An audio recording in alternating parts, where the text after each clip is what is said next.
지금 한국에서의 이 유튜브를 지금 거의 보지를 않고 있는데 뭐 보수 유튜버들은 지금 뭐 한동훈 주기자 뭐 이러고 있는 거죠. 한동훈 주기자 이러고 있는 건데 어차피 이 사람들 전부 다 좀만 있으면 이제 또 트럼프 만세 윤석열 죽이자고 할 텐데 이 범진보 쪽 유튜버도 그냥 계속 명태균, 김영선, 명태균, 김영선, 김건희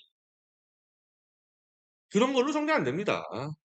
그런 걸로 정리 안 돼요. 제가 가끔 가다가 명태균 관련 기사를 보는데 제가 볼 땐 정말 천인공노할 그동안에 어떤 정치인도 없었던 그런 천인공노할 짓도 아니고 다들 브로커 끼고 그리고 그 정도 인사는 와이프도 관여하고 다 그랬었던 거예요. 지금 김건희가 정도가 심한 건데 제가 많이 강조하잖아요. 진보 촛불들은요 그런 식으로 해 가지고 윤석열 정리 못 해요. 근데 자꾸 유튜브 보면은 "이제 민심이 폭발한다. 윤석열 때문에 무너진다."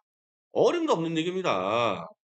윤석열이가 대통령을 수사하는데 증거를 조작한 그런 중범죄를 은폐하고 있으면서 명태균 걸로 윤석열을 날린다? 그건 대한민국 보수가 받아들일 수가 없어요. 그걸로 안 돼요, 그걸로. 저는 그 점에서 보면요. 지금 범진보 진영이 여기 있는 이 미주에 있는 진보 진영처럼 국제 질서를 이용해서 윤석열을 날릴 생각을 해야지 그거 가지고 제가 볼 땐 마치 국민들 속이는 것 같아요, 느낌이. 국민들 속이는 것 같아. 안 되는 거 가지고 계속 되는 것처럼 얘기하니까. 그리고 또 하나는 이 국내 정치에서 지금 트럼프와 이 일본 정치 사회를 제대로 보고 여기에 이 어떻게 대응할지 고민하고 이거를 준비하는 세력을 내가 지금 본 적이 없어. 음. 어느 콘텐츠를 뒤져봐도 당장 민주당만 해도 트럼프 되면 어떡할 거며 국힘당 돼도 트럼프 되면 어떡할 거 전혀 얘기가 없고 일본 쪽은 아예 뭔지도 모르고 일본 쪽은. 이걸 준비를 하는 정치 세력이 집권해야 트럼프와 일본의 변화를 우리가 따라가서 우리가 국제사회를 주도할 수 있는 거지. 이거 준비 아무도 안 돼 있는데 윤석열 무너졌다고 그냥 덥석 먹어버렸다? 또 날라갑니다. 또 날라가요, 그걸로 인해서. 국제 질서의 파워가 국내에서 소꿉놀이하는 거랑 비교가 안 되는 겁니다. 그러니까 120년 전에 고종이란 놈하고 간신배들이 온갖 주판을 굴리고 지들 해먹으려고 그랬지만 결국 일본한테 나라 뺏기고 그놈들 어떻게 했습니까? 일본한테 돈 벌어먹고 나라 팔아먹지 않았겠어요? 난 지금 한국 정치나 한국 언론 보면 똑같아 그때랑. 120년 전에 했던 짓이랑 똑같아요. 지금도 이 보수와 이 국힘당 그리고 이런 놈들은 어떻게 '한동훈만 제거해서 먹어 볼까?' 아니면은 '한동훈에 줄 서서 먹어 볼까?' 이것만 얘기하고 있고 범진보 촛불은 명태균과 김영선 가지고 솔직히 말씀드리면은 어떤 경우도 윤석열이가 태블릿 조작한 이 범죄는 국민들에게 숨겨서 지들만 해 먹겠다 이러고 있단 말이에요 이런 게. 국제적인 상식과 표준은 다 무시하고 지들끼리 해먹는 우물안 개구리 논의만 하고 있는데 여기서 트럼프가 태풍이 몰아치면 다 죽는 거죠. 다 죽는 거 그냥. 내 눈에 다 보여 죽는 게. 안에서 계속 해먹을 것만 궁리하고 있다고. 솔직히 현재 이 상황을 지금 분석하고 준비하고 대응을 할 수 있는 정치인은 송영길 대표밖에 없습니다. 제가 송영길 대표한테 이 상황에서 보고하는데 내가 송영길 대표만 보고하고 있는 거 아니에요. 그러니까 민주당 정치인들한테도 내가 주고 있고 국민당한테도 주고 있어요. 근데 이걸 준다고 되는 게 아니라 그걸 받았을 때 그거를 소화할 수 있는 지식과 자기 콘텐츠가 있어야 되거든요. 그냥 내가 줘 보면 알잖아요. 송영길 대표만 이걸 갖고 '이걸 어떻게 대응할까.' 연구하고 있지 나머지 인간들은요 줘 봐야 그거 보기는 보지. 워낙 새로운 얘기니까. 근데 자기들이 뭐 할지를 아마 그 플랜을 짜지도 못할 거예요 그거. 그래서 저는 이런 이 변화 과정에서 이 변화를 주도할 수 있는 송영길 대표 중심의 이 정치 세력이 저는 나올 거라고 봅니다. 어쩔 수 없이 나올 거라고 봐요. 그래서 안에서 계속 그 되지도 않을 뭐 조국 만세, 이재명 만세 내가 밖에서 보면요 정말 한심할 정도예요, 한심할 정도.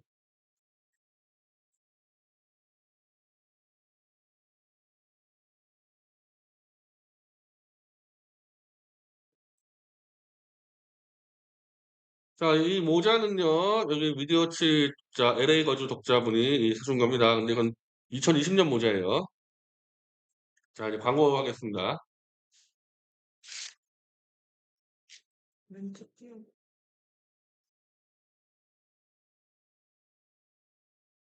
사람 너무 좋아서 정치하고는 어울리지 않는 분 같습니다. 안타깝지만 이 나라에 제대로 된 정치인이 없습니다.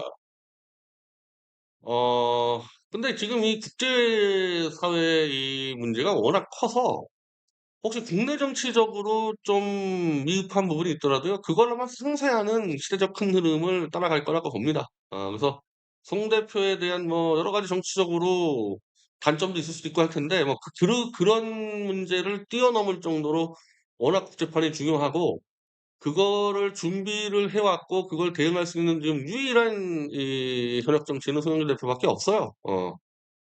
이거는 러시아 문제까지도 포함하기 시작하면요, 거의 송영길 대표 독자적입니다. 독자적이에요. 이 경쟁 상대가 없다는 얘기예요. 러시아까지 포함하면. 미국 안착 소식에 가슴이 뭉클했습니다. 강준만 클럽은 가치 중립적으로 이해할 여지가 있습니다. 뭐야? 강준만은 대중의 어리석음에 대한 분노가 박근혜 탄핵에 무슨 얘기하는 건가요? 왜 이러지 이거? 그래서 탄핵 터닝포인트였던 것을 짚은 겁니다. 무도한 윤석열이 꽉 내고 기껏 을 맵죠. 트럼프. 강준만이 대중의 어리석음에 대한 분노가 박근혜 탄핵의 티핑포인트다라고 그걸 짚었다고요? 저는 전혀 그렇게 안 보던데요. 강준만은 손석희하고 JTBC의 그 거짓 날조 보도를 미화하고 찬양한 인간인데, 대중의 어리석은 뭐예요? 그 조작 날조 보도라는 거에 속아버리는 게 대중의 어리석음들인데, 그 강준만은 미화하고 찬양하는데 무슨 소리 하는 겁니까? 강준만은 이 윤석열 정권을 미화하고 부역한 것에 대해서 죗값을 치러야 될 겁니다. 최대집은 당선 있고, 최대집 대표 지금 나이가 50대 초반밖에 안 됐어요. 어. 최 대표는 아직 한 최소한 뭐 5에서 10년 이상은 더 준비할 시간을 갖고 있기 때문에, 뭐 예를 들면 소영길 대표가 대한민국을 이 국정 운영권을 갖고 있다. 너는 최 대표가 실제 훈련하고 이 실험할 수 있는 기회는 최 대표한테 다 간다고 봅니다. 그래서 최 대표는 이번 총선에서 뭐 성과를 못 내고 이런 부분들을 안타까워할 필요가 하나도 없어요.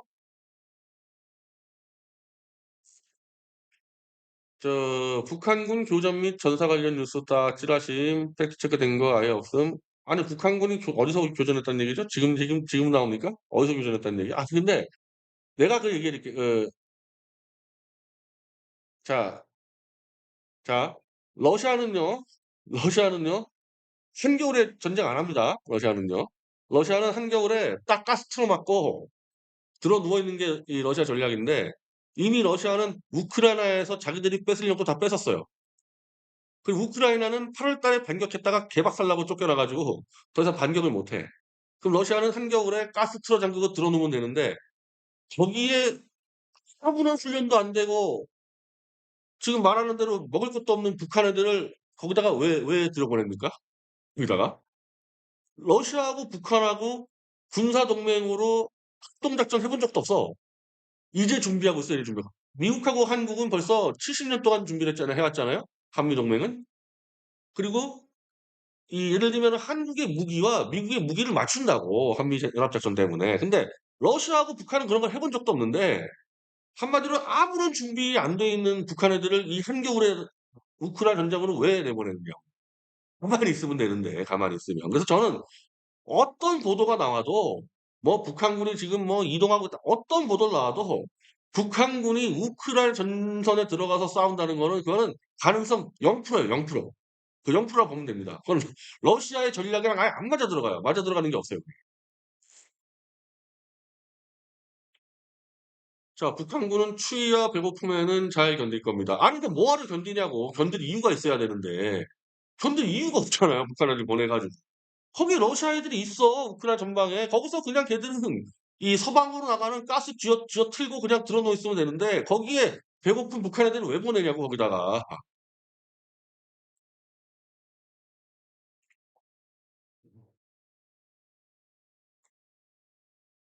미 잡지에 러시아 군사력 세계 1위로 평가한 내용 발간됐어요. 러시아는 독단적으로 전쟁할 수 있는 위력. 만약에 해군력이 중요한 전쟁터라 그러면요. 미국하고 러시아하고 게임이 안 됩니다. 미국이 다 쓸어버릴 텐데 근데 해군이 영향을 못 미치고 지상 육군만 들어간다 하면은 미국하고도 한번 해볼 만한 게 러시아예요. 그러니까 미국이 1등 1 위죠. 미국이 압도적인 1 위인데 근데 사실 미국의 그 힘은 해군력이거든요. 근데 러시아는 영토가 너무 커서 해군력이 못 들어가는 곳이 거의 대부분이잖아요. 그러니까 만약에 미군 해군력이 영향을 발휘할 수 없는 전장에서 붙으면은 육군끼리 맞닿아 있으면 러시아가 이길 수도 있어요.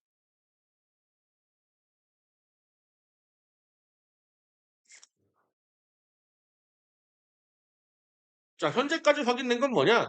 북한군이 동쪽의 블라디보스크 쪽에 들어와서 뭔가 하는 것 같다. 근데 내가 여기 현장에서 내가 이쪽 러시아를 잘 아는 한 목사님한테 내가 이 정보를 들었는데 그 영상 있잖아요. 우크라이나 애들이 뿌렸다는 영상을 보면은 여름 모자하고 여름 옷을 줍니다. 근데 지금 한국 언론들은 북한 애들이 러시아 군복을 입고 있다 그러는데 전쟁에 침전하려면 자기 군복 입어야 돼요. 남의 나라 군복 입으면 안 돼. 그거는 그냥 한마디로 불법이야, 불법. 남의 나라 군복 입고 다니면은. 그걸 왜 러시아가 이기고 있는데 북한 애들을 왜 불법으로 러시아 군복을 입혀줍니까? 그래서 그 영상을 본 그 이쪽 목사는 군대가 아니라 북한 애들이 먹고 살려고 군대를 이 러시아로 보내서 걔들이 러시아 벌목 노가다를 뛴다는 거예요. 그래서 일당을 받아서 돌아간다는 거거든요. 그래서 그 영상 딱 그 사람 러시아에 있었던 사람이에요. 딱 보니까 자기가 볼 때는 북한 애들이 군대도 들어와요, 군대도. 군대 신분도 들어오는데 전쟁하러 들어오는 게 아니라 러시아에 노가다 뛰러 들어와 가지고 그 돈 받아 들어간다. 자기가 볼 땐 그거 같다. 네. 그러니까 실제로 그 옷을 지급하지 않습니까? 옷을 지급한 거를 설명을 못 그 옷이 뭐냐? 군복이 아니라 노가다복이라는 거야, 노가다복. 북한군이 러시아 들어갔다 해서 러시아 군복을 준다는 건 말도 안 되는 얘기예요, 그거는. 있을 수도 없는 얘기입니다, 그거.